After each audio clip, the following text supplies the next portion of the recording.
malice toward none, with charity for all.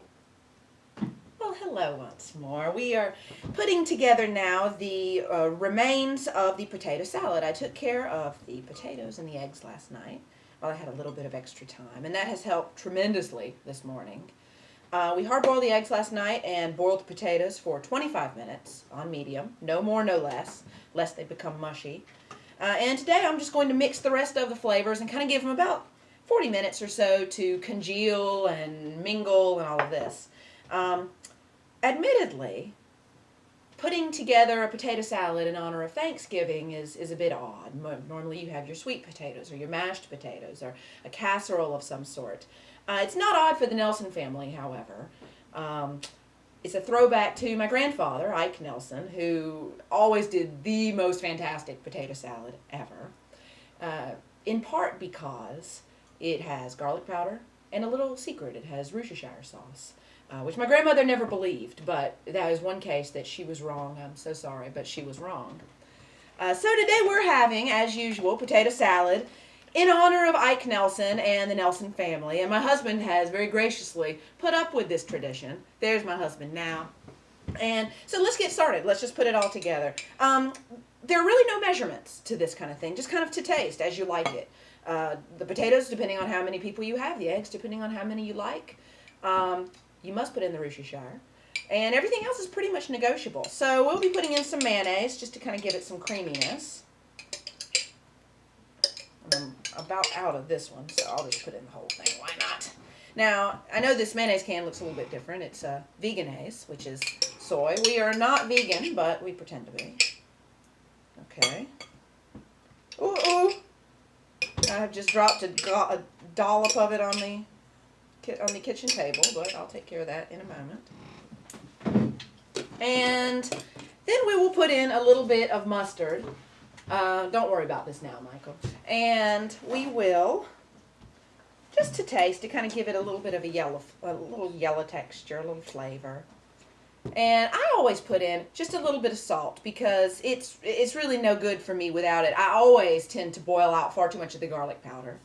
So I just put in just a little hint of salt.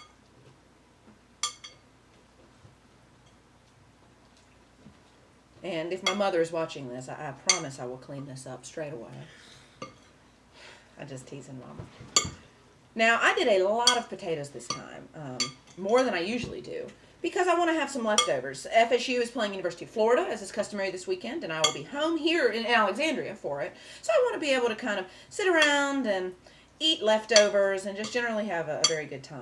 The other thing that I do differently from my grandfather on this recipe is I leave the skins on the potatoes. I use Yukon Golds instead of Idaho's, and I really like the flavor of those, and I really like the skins. They're not tough. They have a lot of vitamins, and I just really, I enjoy the taste and the texture of those, so I leave them on. Another thing that I'm doing differently this time around is I'm leaving out the picolettes. There's no magic reason for that. I just forgot them at the store, but that's okay. I only used about half a jar of them anyway. Pop used, the whole thing. But, I don't care for them quite as much anyhow, so no big loss. Now you just kind of mix this to taste. You can really get some very strong biceps doing this. Just kind of mix it up. Let the flavors mingle. I think that it's all working out very nicely in terms of the consistency. I was hoping I didn't have to open another jar of mayonnaise. I don't think that I'm going to have to. First couple of times I did this, I cooked them far too long, the potatoes. And, it was just like mashed potatoes. So I've learned now that 25 minutes and only 25 minutes, and that was what Pop always taught all of the children and grandchildren. And, darn it if he isn't right. So here is the finished product. I'm going to take a taste and just see if I think it's very good. Let's see what the husband thinks. Need anything? Perfect. All right.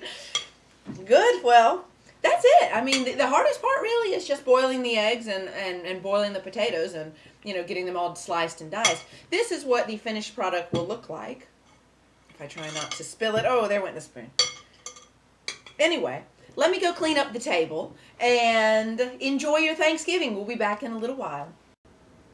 Knock, knock. Who's there? Tofurkey. Tofurkey who? Knock, knock. Who's there? Tofurkey. Tofurkey who? Knock, knock. Who's there? Orange. Orange who? Aren't you glad I didn't say Tofurkey? Ah!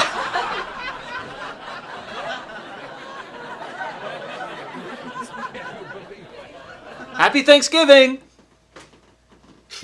So, lunch is upon us at last. We've got the spicy cranberry condiment. That's mine.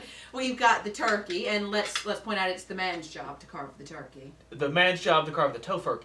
Yes, excuse It's a me. very manly job. Oh, to do. yes. And then we've got our green bean casserole. Our green bean casserole. And then we've got the potato salad. And didn't Julia Child do a lovely job of putting together the green bean casserole? I don't know where she came from suddenly. We've Neither do I. we got some crescent rolls. We've got some Gerald gravy. The stuffing is inside the tofurkey. Mm-hmm. We've got some champagne, which Columba Bush would be a big fan of. Columba Bush loves her champagne. And that's it. We've got a couple of pumpkin pies in the refrigerator with some Cool Whip. And I will be doling out the Cool Whip again this year. So we know how that has worked out well in the past. And that's it. So I guess we should carve about half the turkey at About once. half the turkey. Yeah. All right. Well, have a wonderful Thanksgiving, everybody. Happy And, Thanksgiving. happy Thanksgiving. Looks like we're ready to eat. So And we're thankful for all of you. we're thankful for you. See you later.